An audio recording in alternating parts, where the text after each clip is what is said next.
Como conhecer melhor o cliente e o mercado de algum outro país? Essa pergunta é tão boa que eu resolvi gravá-la em vídeo para que eu possa distribuir para o maior número de pessoas. Aliás, se você não me conhece, meu nome é Kleber Donardi, eu sou consultor empresarial e quero ajudar as empresas a crescerem e se estruturarem melhor. Se você tem uma pequena ou média empresa, curta os meus conteúdos, que eu tenho certeza que você vai encontrar bastante coisa que seja proveitosa para o seu desenvolvimento. Então, voltando à pergunta, não necessariamente, a gente precisa conhecer o cliente de outro país. Até mesmo de um mesmo país, nós precisamos nos aprofundar se a gente quiser mudar de região.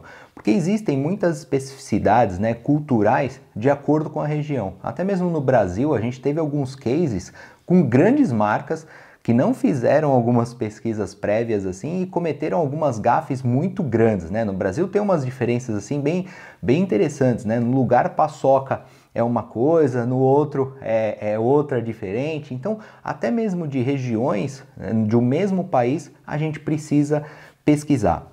Mas voltando ao assunto de como conhecer e entender o cliente, eu diria que assim, o ponto fundamental para você conseguir fazer isso tá baseado em uma palavra, que é a empatia, tá? É se colocar no lugar do outro, para você entender muito bem.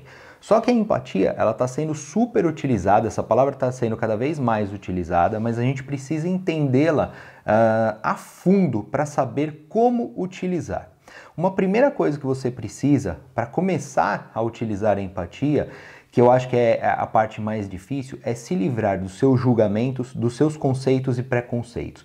Porque a nossa tendência é sempre julgar de acordo com aquilo que a gente conhece, Então, se a gente vê alguma pessoa na rua, ela está vestida de determinada maneira, a gente já acha que aquela pessoa é determinada coisa. Sei lá, a gente vê uma pessoa com um terno, a gente acha que é médico, é advogado, enfim. Isso daí é conceito, Isso aí é julgamento nosso. A empatia, para funcionar, a gente precisa descartá-la. A gente vai precisar começar a entender o mercado, o cliente, de uma maneira sem julgá-los de acordo com a nossa história. A gente precisa esquecer essa parte. E tem uma outra parte importante, que a nossa cabeça, ela tem o viés da confirmação, que eu chamo, O que é o viés da confirmação?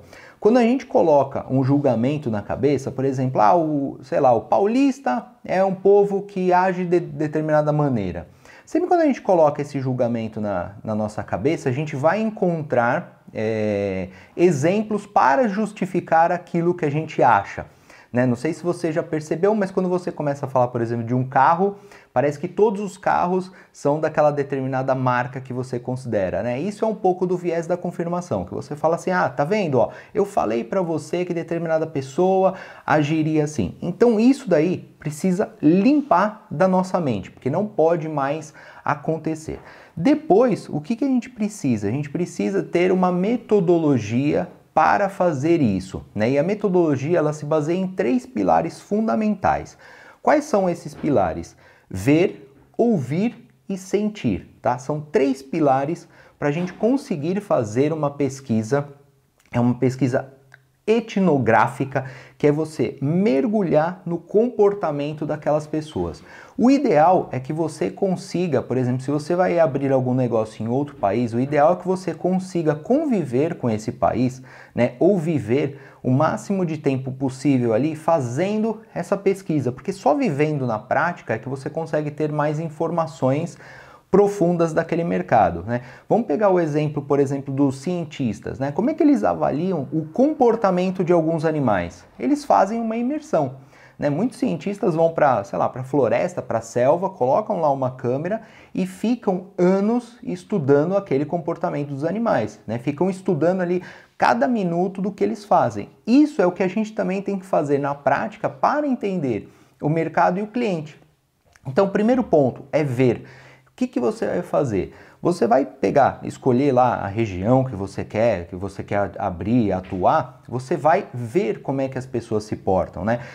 Pegue as pessoas que sejam o seu público-alvo e veja como é que elas agem no dia a dia. Mas, de novo, é ver sem julgamentos, é observar exatamente o que as pessoas fazem, sem fazer nenhum julgamento. É olhar, é uma técnica que a gente chama de shadowing, né? Que é ser a sombra da pessoa. Lógico que você vai fazer de uma maneira muito discreta, mas você vai pegar ali e vai ficar observando a pessoa, né? Quais são os traços que ela tem, quais são os trejeitos que ela tem, quais são as coisas que ela faz, né? Quando ela vai comprar alguma coisa, ela observa o preço, ela faz pesquisa, o que ela faz? Você vai encontrar alguns pontos que são importantes nessa sua pesquisa. Por exemplo, a pessoa vai comprar alguma coisa, ela sempre olha o preço. Você vai anotar todas as características que você acha interessante e vai fazer essa pesquisa com várias pessoas diferentes, né, que sejam ali do seu público, para ver se o jeito que elas se portam são iguais. Depois dessa parte de observação, e aí essa parte tem que ser bem extensa, né? Você precisa observar muita gente para ver como que eles se portam. Depois você vai ouvir essas pessoas.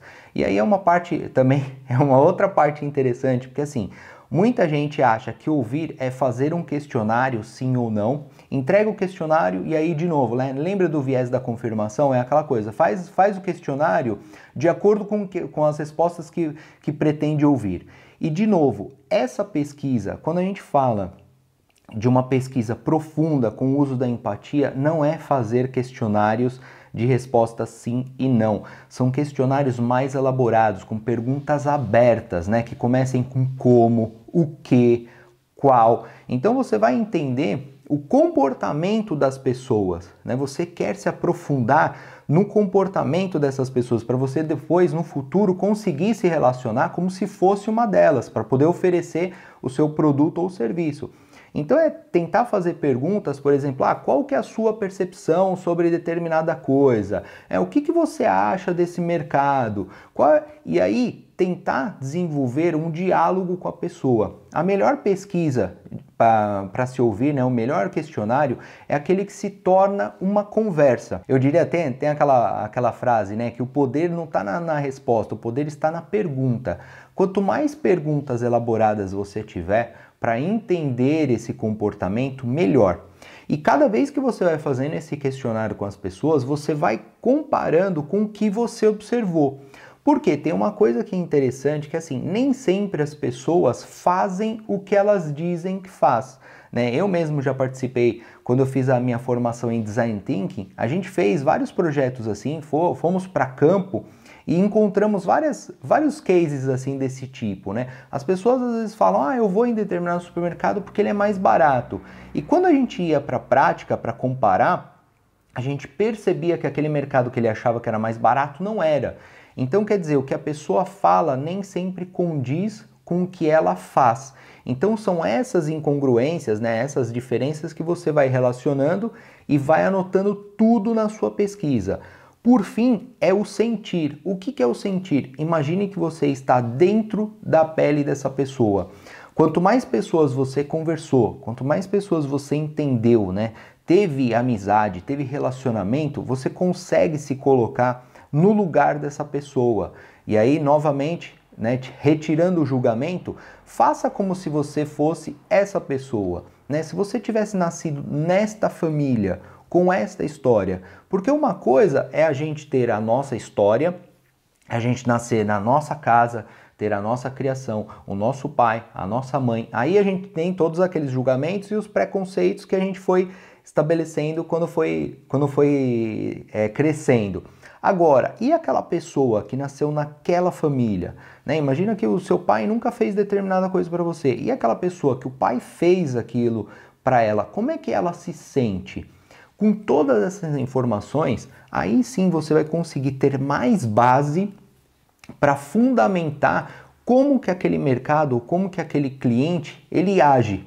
É interessante você perceber todas as diferenças culturais, todas as diferenças das pessoas, como é que elas pensam, como é que elas agem. Aí sim você vai conseguir atuar de uma maneira mais assertiva. E lembrar que A cultura de um país, de uma determinada região, não vai ser mudada por você, né? Muitas vezes a empresa ela precisa se adaptar à cultura para conseguir oferecer. Mesmo que você não queira, ou mesmo que você não ache certo, se você quer ter sucesso em uma determinada região ou um determinado país, você sim vai ter que abrir mão de algumas raízes suas para poder oferecer o melhor para aquela pessoa, beleza? E aí, por fim, também finalizando, eu acho que tem uma outra ferramenta bastante interessante que é o mapa de empatia, né? Que é o famoso avatar que a gente fala. Para isso, eu acho que eu tenho um vídeo que eu já gravei sobre mapa de empatia, que nada mais é do que você desenhar, né, quem seria o seu cliente ideal e aí colocar, eu vou deixar aí na tela um exemplo de mapa de empatia, mas é você, com todas as informações que você coletou, você se colocar no lugar desse cliente e imaginar como que seria a vida desse cliente.